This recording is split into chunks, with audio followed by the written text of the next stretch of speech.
Well, we are here at Miami Fruit and Spice Park, and with us is Louise, who's a horticulturist here and knows a lot about the park.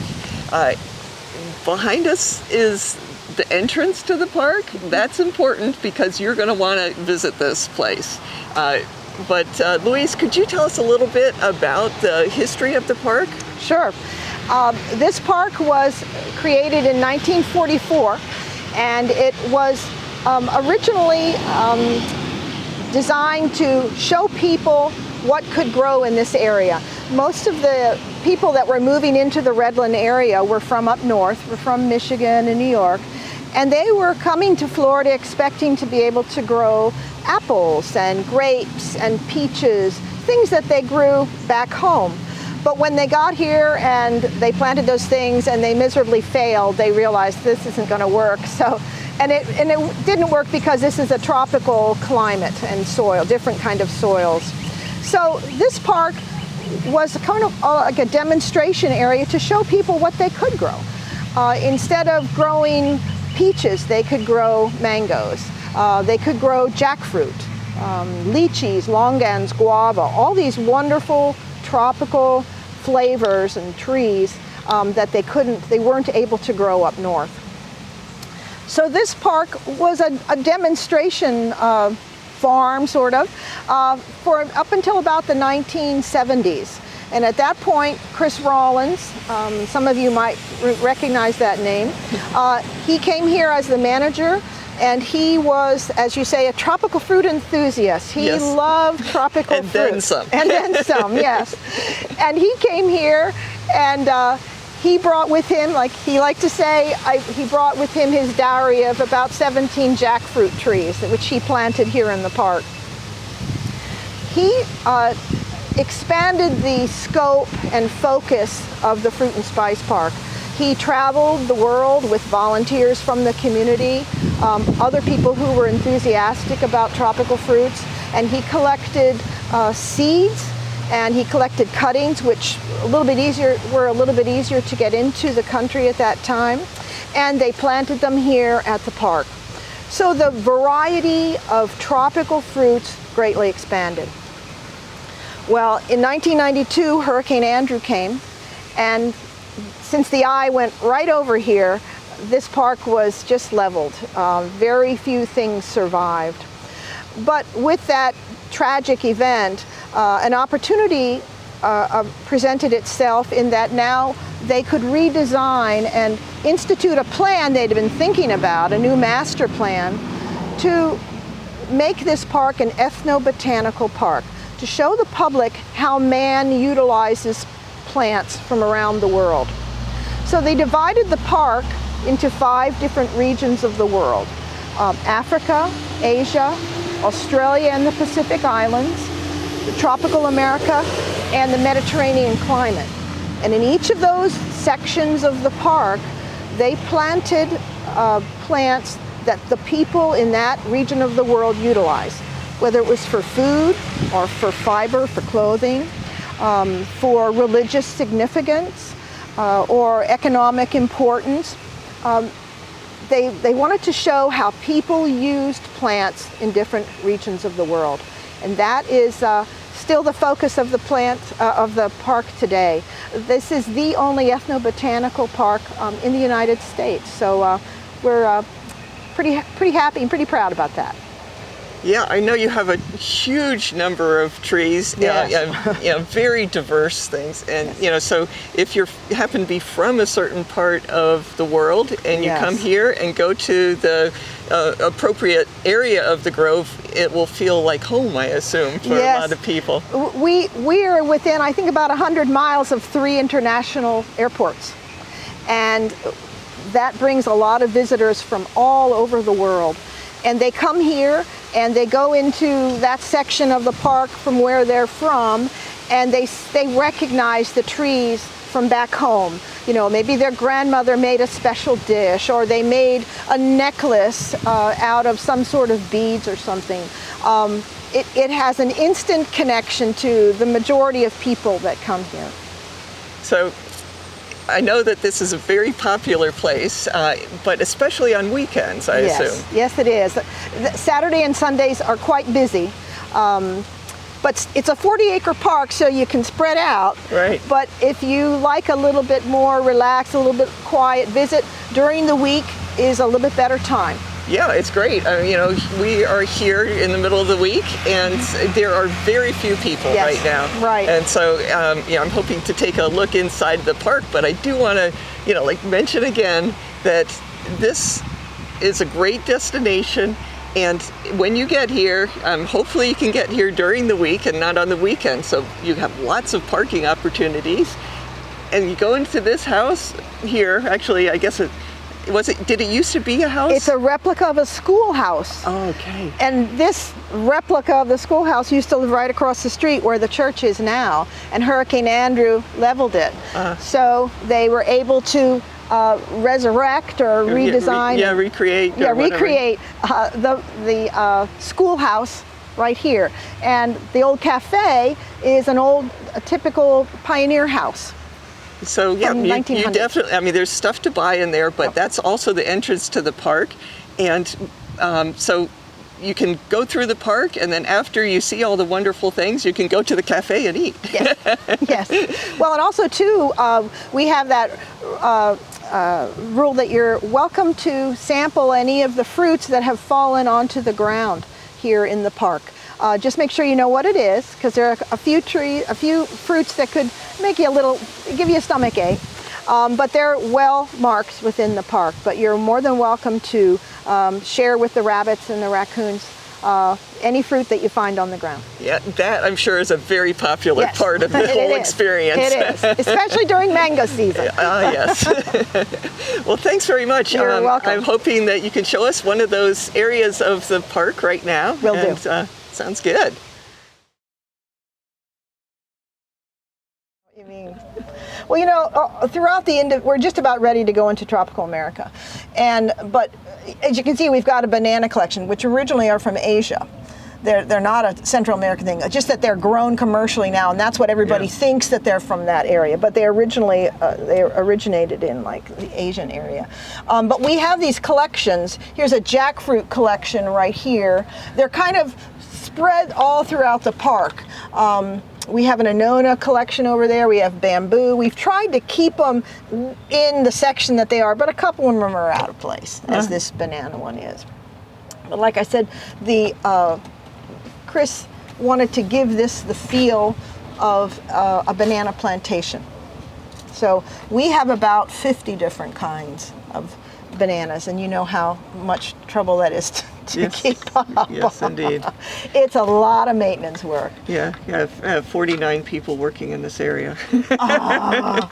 Well, you know, I love telling the story about the bananas. It's a wonderful fruit because people have it. They've probably got it at home sitting on the counter. They have a banana, but many of them don't know how the banana grows. Right. And so you have flowers and the emerging fruit. Exactly. And stuff, And the different leaves, you know, you can see here we got a honeybee. But under each one of these bracts that opens each day is the next section of banana flowers that could become a hand. The females come out first, and then you have the hermaphroditic, both male and female, and then you have the male flowers. But these bracts cover this, all the flowers, and each day one bract opens and exposes the flowers for the honeybees to pollinate, and then the next one, the next day, the next day, the next day, the next day, all the way till you go down. And that's why, depending upon how much fertilizer and attention you give, which we didn't give too much to this one, you can have a very long stalk of bananas, and then you'll have just a little bit. Since we're not producing any flowers at this point, on a commercial plantation, they would cut this off because there's no sense in wasting the energy. Exactly. Put it into the bananas. But I think it's an interesting story. Yeah, and the flowers themselves are used in cooking and such, right? I've heard that. I've not seen how they do it, but I've read that is something that they do. Oh, you mean this entire, yes, this is done in Asian cooking. They use this whole thing, and I think they chop it that way, so you get these little curved cuttings Yeah, I think into your stir fry. sometimes they wrap things with the whole, the whole petal or whatever of the flower. Okay, now see, this is what's great about this job is that you always learn of new things that people tell you, oh, we use this thing, we have done it this way. It's kind of like talking to other cooks and seeing how they utilize different ingredients. The leaves are often used a lot in lining pits for cooking pigs or something, or they wrap, food in. These leaves here, let's see if I can cut that off. No, in the store, when COVID came, we used to put little plates of samples. Well, you didn't want to have plates and everything of COVID. Well, they would take these and they'd put all the samples in here. Excellent. And yeah, so Great you have for it, the and then you just too. throw it in the throw it in the dirt when you're done. You don't need a plate to use the resources to make a plate, That's and exactly then right. it gets to be fertilizer wherever it goes. Yep. But this is a great story. I think it's a wonderful story, and it's a plant that everybody knows. It's a fruit that everybody knows.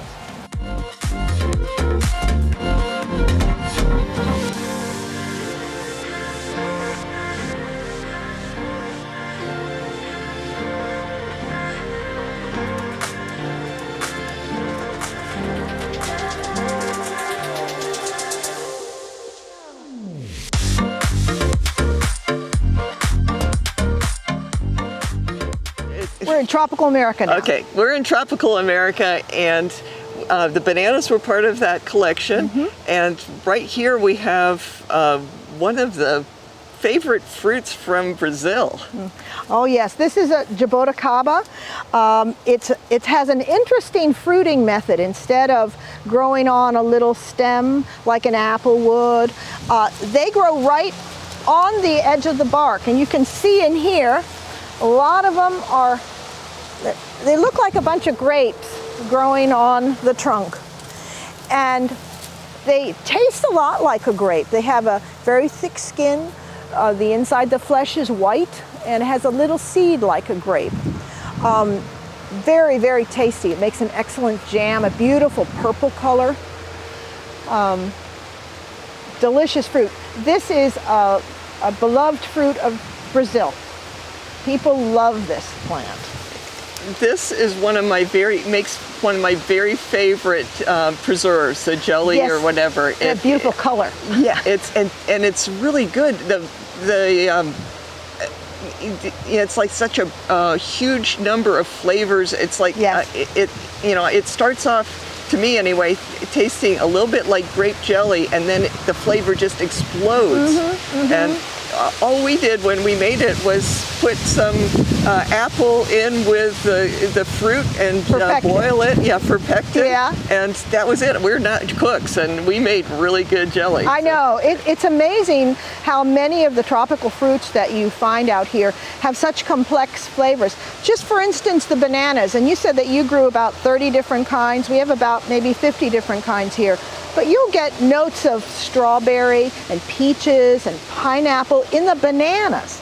So, and different levels of firmness and different sizes. I mean, the Huamoa is like the beer can banana, as they call it, because it's huge. And it's fun because when you are always buying your bananas from the grocery store, you're getting one variety.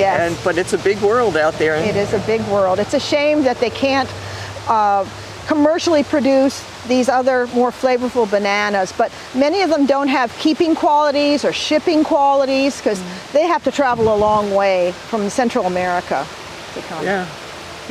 Even though our bananas are misplaced, I was telling you earlier, we have collections all throughout the park that they're not in an Asian plant. Bananas are originally from Asia, but they're in the tropical American section. But I think every part of the world claims bananas. Yes, they do. Every part of the tropics.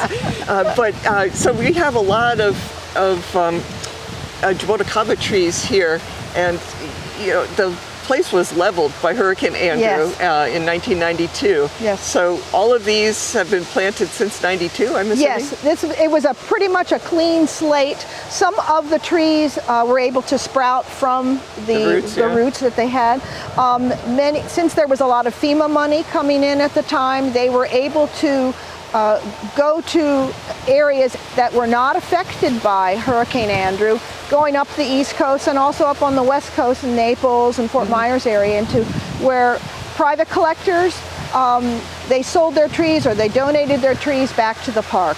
And those trees that were able to, that resprouted or, or maybe broken but, still lived, when they made the park into that different ethnobotanical design, they dug up, I think Chris said it was, around 200 trees, and moved them to different sections of the park. And they had huge cranes, and Chris had some photographs of one of the longan trees that's out in the circle, it was up in the air, and this huge crane moved it and planted it back down.